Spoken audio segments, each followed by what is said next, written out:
Hello, and thanks for tuning into Taste Radio, the #1 podcast for anyone building a business in food or beverage.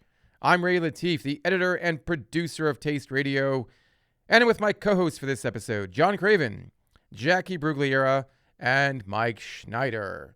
Jacqui, once again, looking very peppy for 8 a.m. in San Diego. I don't know how you do it. On my ride over, I just blast music and I sing along and I warm up the vocal cords. Okay. I used to do that, but I don't know any good music to listen to that will make me feel that way. What was the tune of the day? I was listening to Chapel Roan because she has some really great sing-along songs. If you haven't listened to her, you got to listen to her. I'm but on she's on the rise. Ray songs. Yeah, Ray looks so confused. I do. Just not. He's like, what's that? Ray's like the wheels on the He's bus. like, is that like a Wheels a on the bus. cappella group? Yum, Oh, yummy. I know who that artist is. You do? That's yes, good. Yes, Yeah. yes. Oh, Ray's more into the nice. Wiggles You're these hip. days. No, apparently her concert series has been a humongous hit to the point where they don't know what to do. Add more shows, add more capacity. So yeah, very cool. Nice problem to have. Indeed, indeed. And this is all happening at the same time as something called Brat Summer. Okay, I am completely clueless about this. I can't be the only one. It's like Ray installed TikTok over the weekend. Yeah, exactly. Ray reinstalled it.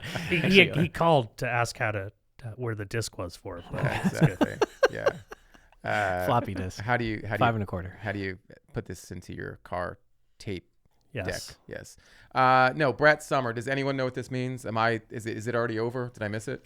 No, it's it's not still going. over. It's still going. Yeah. Right? Okay, Still Jacqui, summer. do you know what this is? Yeah, I mean, I would say most people at those music festivals are having a great brat summer. I feel like Okay. it just means like being unapologetic, being bold, having a lot of fun, and kind of bragging a little bit about it.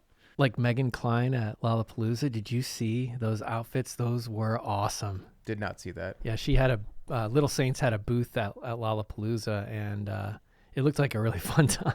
Nice. She brought the thunder outfit-wise. Little Saint's a maker of non-alcoholic cocktails and a non-alcoholic, we won't call it mezcal, but mezcal-like product. She had an outfit that I call Miami Camo, and she dressed basically as an orange tree.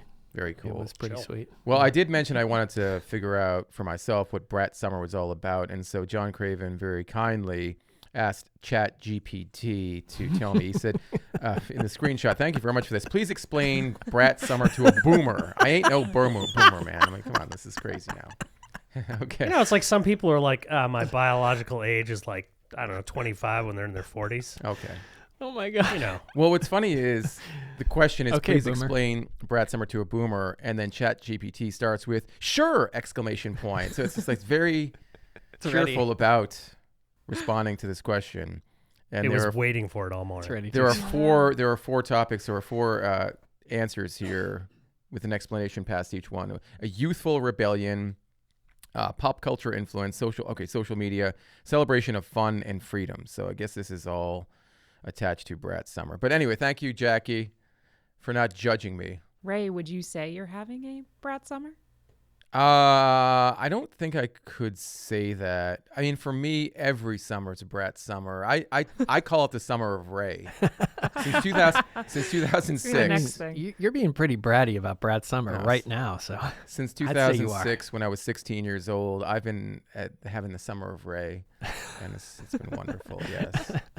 if we could all have the summer of Ray. Okay. Yeah, Well, that will be the next brat summer. So that's Yeah, what they just everyone's been renamed saying. it to Brat Summer. I wasn't sure Yeah. if it referred to meat products, like a sausage brat. That'd be Brat Summer. Oh, brat summer. Okay. Well, I actually brought some brat-ish products, but I'm not going to talk about those yet. That's going to be the second surprise. But I told everyone that I have a surprise for you, and this is going to turn a few people off in this room, perhaps those who are listening as well, because it's completely the antithesis of what Taste Radio is all about, perhaps. No. Bag I of brought some- GMOs? basically. I brought some Twinkies. Yes, it is a bag of GMOs Ooh. here. Okay, so Hostess. Well, look at that chill dude on the back of the box. Yes, What does it say? The mayor of what? No, he is Dude Dad. Okay, so Dude Dad? What's it? okay, I'm Dude going to Dad? explain. This is like marketing. I mean, like corporate marketing trying to be cool. Yeah, Yes. I don't remember the last time I saw Twinkies. Dude, Certainly Dad. not in this room. Okay, so Hostess, which is the maker of Twinkies. Should I explain what Twinkies are, John? I would love to hear that. Yes. There's someone out there who is like, I don't know what those actually are. Okay, so they're individually wrapped golden cakes. Anyway, with cream Golden filling. sponge cakes. With It's like a piece of a Nerf with some stuff in the middle. it's a stuffed Nerf. It's a They're still it's a Nerf bullet. still with very, GMOs, very anyway. popular. So Twinkies introduced a new mystery limited edition flavor in collaboration with a content creator. His name is Taylor Kalmus, also known as Dude Dad. Oh, on so they social didn't make media. a dude. Can we please have a Twinkie fight? Yeah. Can we throw those No, at no, each no, other, we can't please? do that. No, Nate's gonna get really mad. if you Wow, I'm mess up sorry the for word. crapping on Dude Dad. That's, I mean, So Dude Dad has at least he got paid for this, right? Dude Dad has 1.1 million No, followers. he does not. Let me see Dude Dad. On Hold on. Instagram. His link, or excuse me, his bio describes him as being a dad while staying a dude.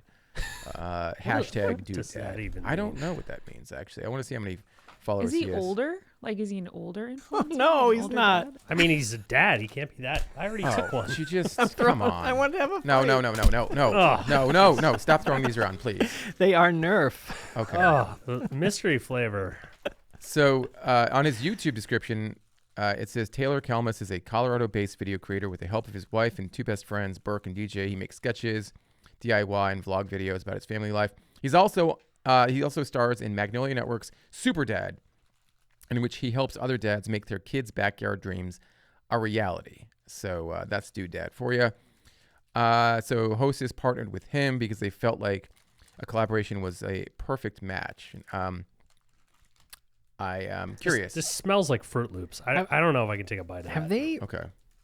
significantly reduced the size of a Twinkie? Are these like mini Twinkies? Yes, they've changed They dramatically used to since be the like 2x 1970s. this Or maybe last time you had one, you were just a lot smaller. That's possibly true. That's So- definitely true. Yeah, so I guess if you guess the flavor, you can post it on the Hostess Instagram page, and you'll get some prizes.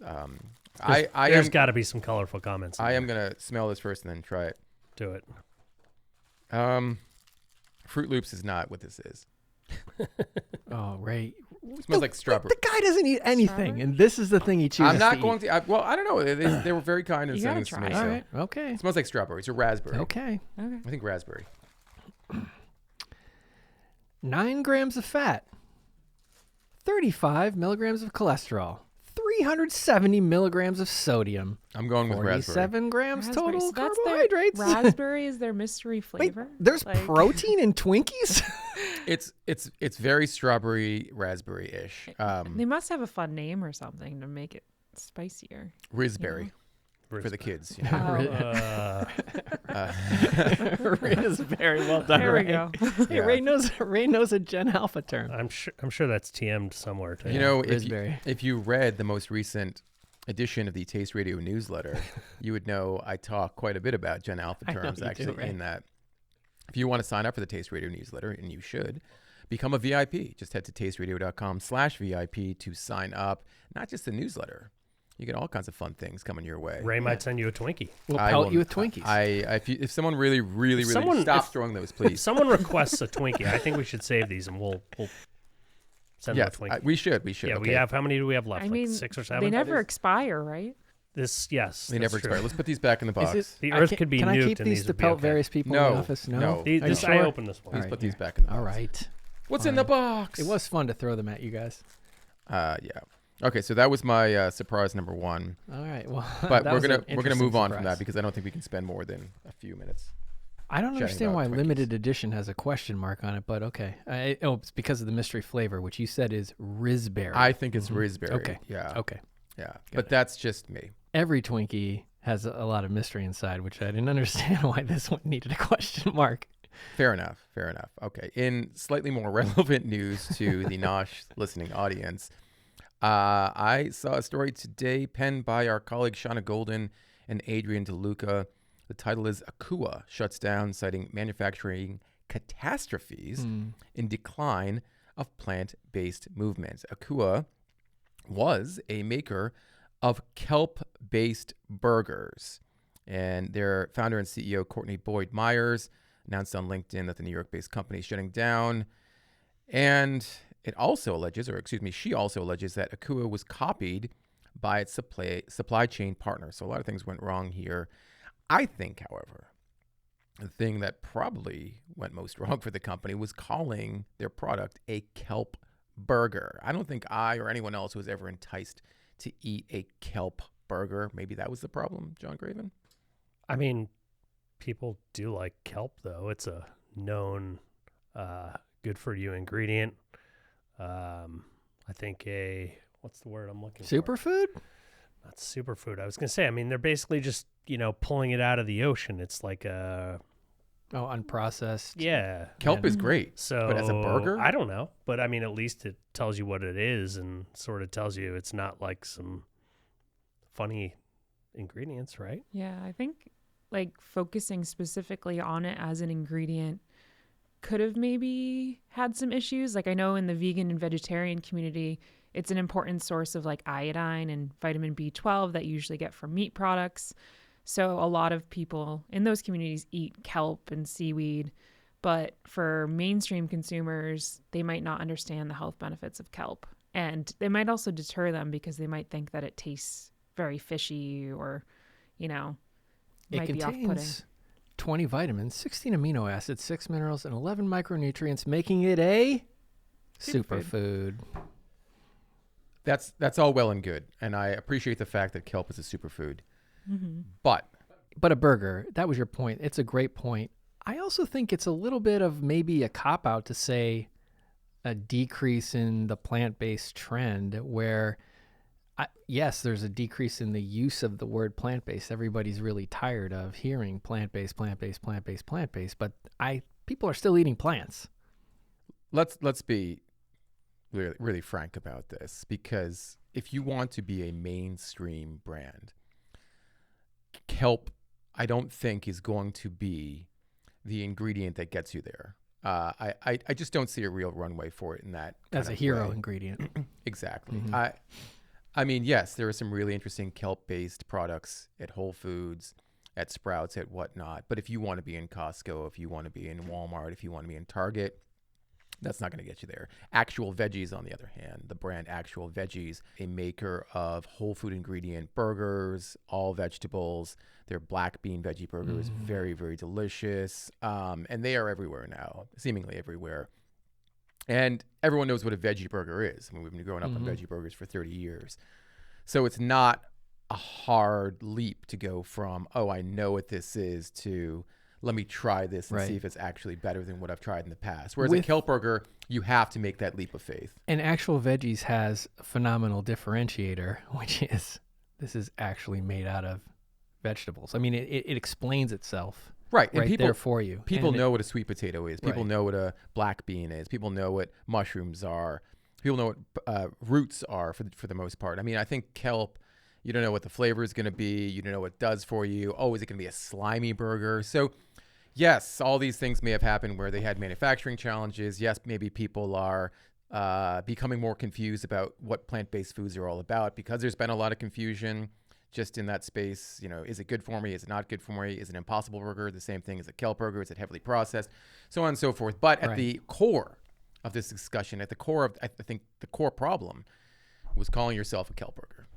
I think, well, they also had a variety of products. So they had a bunch of different products, and it was all just based on the ingredient of kelp. And again, like calling that out in each individual category rather than calling out like the value props of like sustainability and what it's actually doing for you functionally. No, that's a good point, Jacqui. They did have a kelp jerky, a kelp pasta, kelp protein balls, spices, chocolate. But I think the only thing that ever could have really taken off, I mean, kelp protein balls, look, I just don't see a big runway for that either. But burgers seem to be the one way they could get in the door of a household. And it's just, I don't know. Yeah, it's also performed well in a condiment format. Like I've seen a bunch of hot sauces and spices and things like that, where it gives you that like umami flavor and it gives you a little bit of extra nutrients in it. But it's not like the main focus.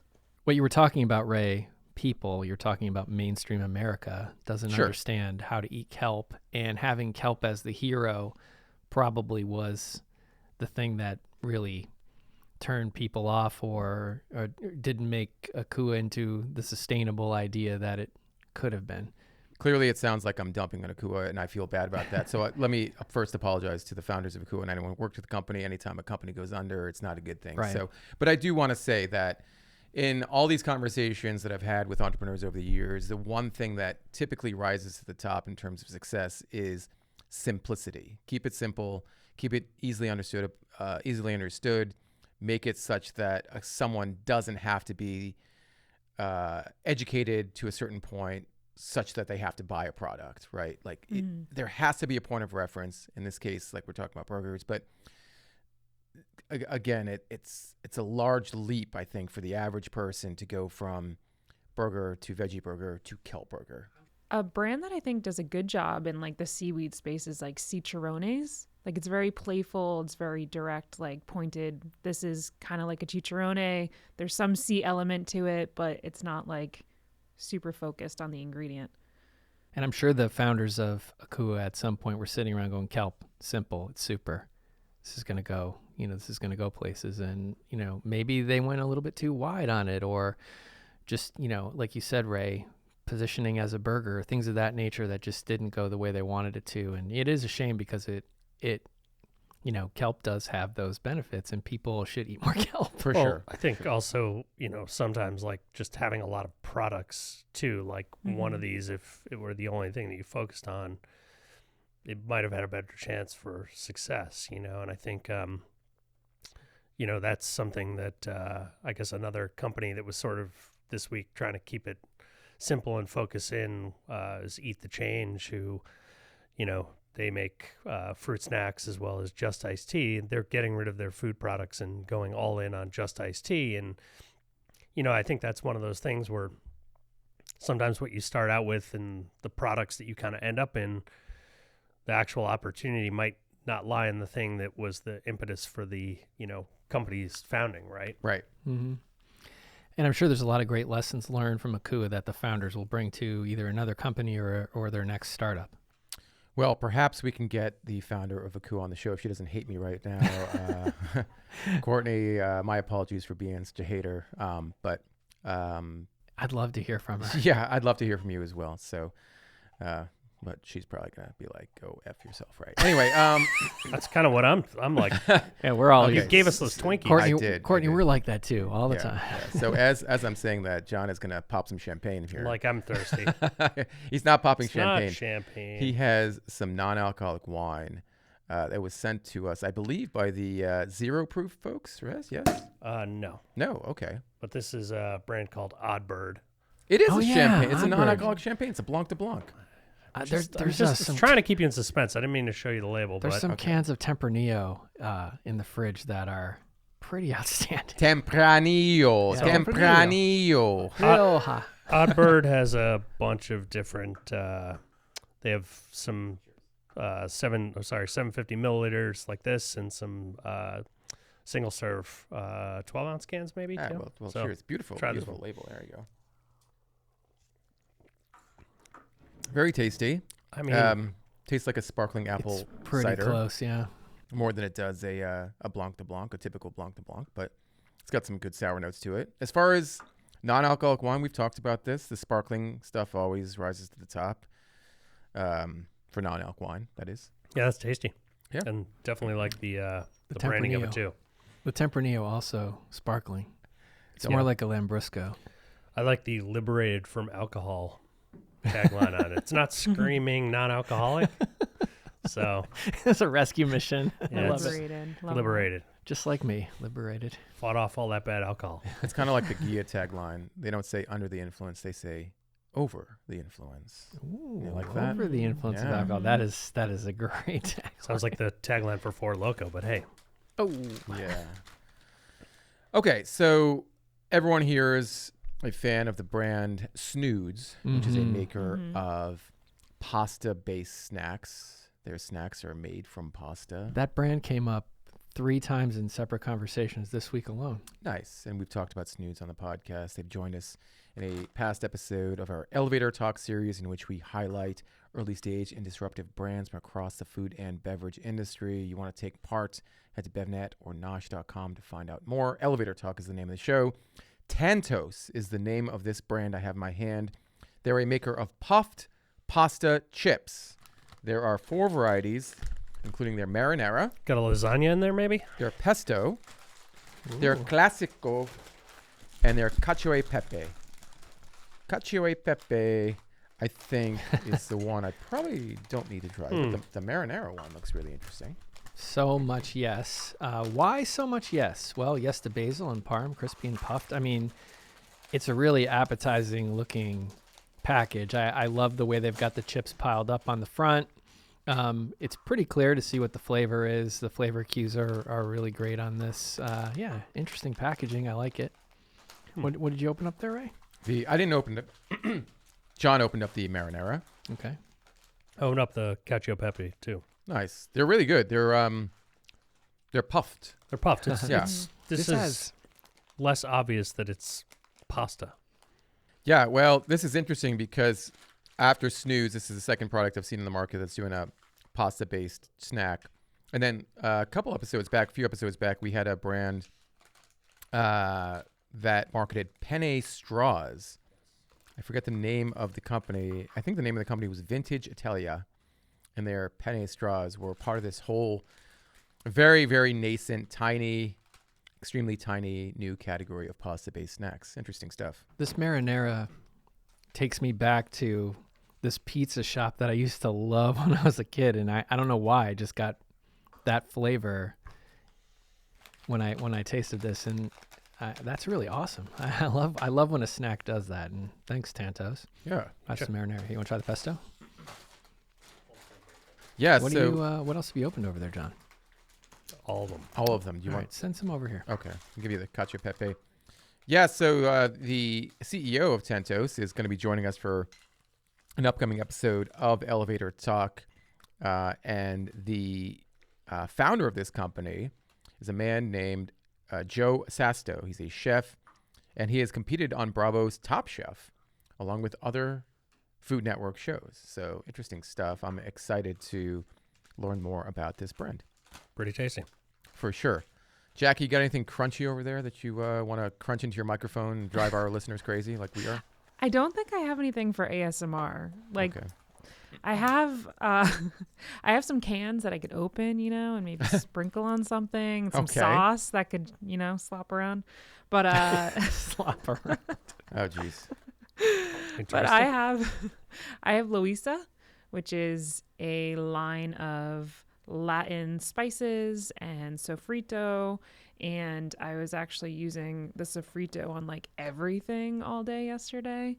Brings me back to like high school. My friend is Chilean, and we'd have sofrito rice, and it just like blew my mind because I grew up on just like meat and potatoes, so it was the first time I tasted flavor, and it's delicious. Tasted flavor, the taste of flavor. It's like, Literally, sorry, it was just sorry, like Mom and mind Dad. blown.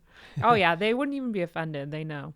So yeah, they have a delicious sofrito, which is like a really nice cooking sauce with cilantro and tomato and some peppers. And then they have sazon and adobo. So it's cool to see some, clean options. A lot of people use like Goya and other traditional Latin staples. And I love their packaging. It's very clean, bright. It's delicious. And how's the flavor compared to the traditional staples? I would say it's good. I would say what I've had is a little bit spicier, but I think I also like spicier. And my palate and maybe Latin palates are a little bit more inclined to spicier. So I think maybe this is like their first entry point, and then they're going to offer different levels. But it's really delicious. Nice. I'm glad your palate has evolved to appreciate spicy Thank flavors and God. not bland steak and roasted potatoes. Yeah, Although, there is a time and place for that as well. Yeah, overcooked meat and like barbecue sauce, Overcooked meat. Oh, no, Yummy. that's the worst. Yum. Yes. Okay, now John has some more liquid for us to drink. Yeah, I've just moved on to Okay. Lapo's aperitivo, which I think Not too long ago, we talked about the Lapos RTD non-alcoholic Negroni. And to be clear, it's LAPO''S. Yes. Mhm. Beautiful looking bottle. I mean, I think probably maybe the nicest looking NA One of 750 one of milliliter if bottles not I've the seen. yeah. It's One of, if it's not very the- roaring 20s, Art Deco-ish. There's a little bit of steampunk in there actually a little as well. propaganda, Yeah. A little bit of as everything. well. Yeah, yeah. Yeah, but pretty solid liquid. So, I mean, if you're into making non-alc cocktails at home, want to up your game, this Yes, please. pretty good. I mean, it's a nice, maybe a little sweeter than a Campari without the burn, but it's got some good complex flavor in there. I'm Nice and assuming bitter. that's what's in the Negroni as well, and Probably. I mean that Negroni is one of the top ones we've had. It really is. They're a Negroni. I had one a couple weekends ago, and it was pretty darn tasty. Right up there with phony Negroni. Yeah. I think if they could somehow dial back the sugar, they would be in an even better Negroni position. But as it is, it's quite a good product. John, Mike brought about 1,000 shots with him. I did. What's the name I of this love these brand? shots. It's called Saga. SAGA. It's a line of functional shots that taste really good. I just had the Focus and Clarity called Focus plus Clarity shot called Spotlight. There's one called Sunray. These are all focused on the functionality over the flavor, and they just happen to taste great. I like just there's a panel on the side that tells you what's in it. Sunray, which is for productivity and motivation. There's Surge to activate and recharge. There's Starlight for sleep and snooze. And Ray, this one surprised me. There's Supernova, which is for euphoria and buzz. And guess what's in it?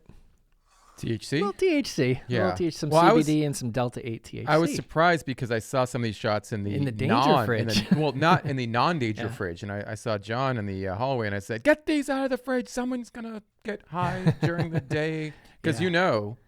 if you consume even 5 milligrams of THC, you will be a problem child. No, I'm just kidding. Obviously. Well, I will. No, actually, that's not true. Only if it's He had about 150. only. Yeah, I probably had about 30 or 40. But yeah, I mean, the only feedback on the Supernova is it looks so much like the Starlight, the Surge, and the Sunray. And by all means, this package it's beautiful, and they made some good choices here in terms of just like the colors for the functions, and leaning into function versus flavor, and then all the flavors are good, so you're never going to be disappointed when you drink it, and the ingredients are nice and clean and all that kind of good stuff.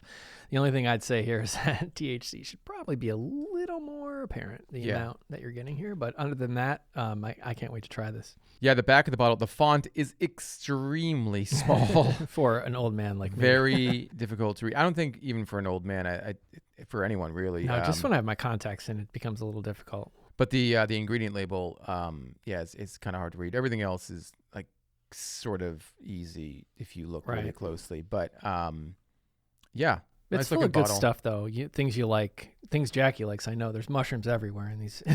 in these. Send Hi. them over. Bioavailability. That's good stuff. Yeah. So I ran into the founders of a brand called Projo at the Summer Fancy Food Show. They are a maker of coffee packets that are made with collagen. And so these are coffees that have 11 to 12 grams of protein per packet. And they come in several different varieties. There's a rich and creamy chocolate, a bold and smooth black, a smooth and creamy vanilla, and a smooth and creamy caramel. And if you recall, Projo was actually launched as an RTD. As an beverage. RTD. Yes, Yeah. yes. And so they've pivoted and gone into powders. And I had some of these, or I tried some of the products at the Fancy Food Show, and it was fantastic. So really well done on the pivot, Projo, Projo. Easy to find. I like stick packs. I like coffee, and I like collagen. I don't know about the combination. How is it? So Are you drinking it now? no, I'm not drinking it now. I will have one shortly. But It's better if you pretend you're drinking it now, Ray. No. Well, the best part about it is the protein comes from collagen, which I think is pretty easy to consume. And the smooth and creamy call out for the caramel and also for the one that you have in your hand, Mike, which is the... It is the smooth and creamy vanilla. Yes, both of those are, as advertised, very smooth and very creamy. Now, as I mentioned, I did want to talk about a product that one could describe as a brat, but as Mike pointed out, it's more, it's better pronounced as a brat. A brat. Oh boy. So we had the co-founder of a brand called Lottie's Meats in a recent episode of Elevator Talk. And Lottie's Meats is a sister-owned sausage company born out of a 6th-generation family pork farm.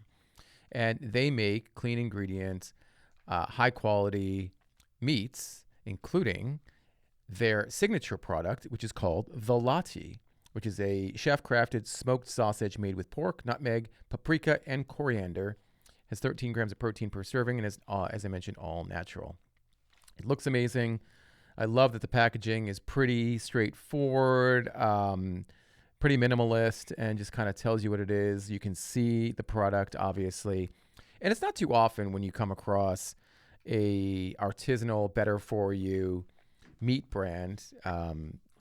Typically we think about meat as a commodity product, but they've created an outstanding brand that I think will resonate with a lot of folks. It feels very millennial, Gen Z-ish in nature, and I'm excited to try this. I didn't have an opportunity to try them yet, but they did send me 3 of their products, including the Lottie and then a couple ground pork products that I cannot wait to have in the next few days. How much did they send you, Ray?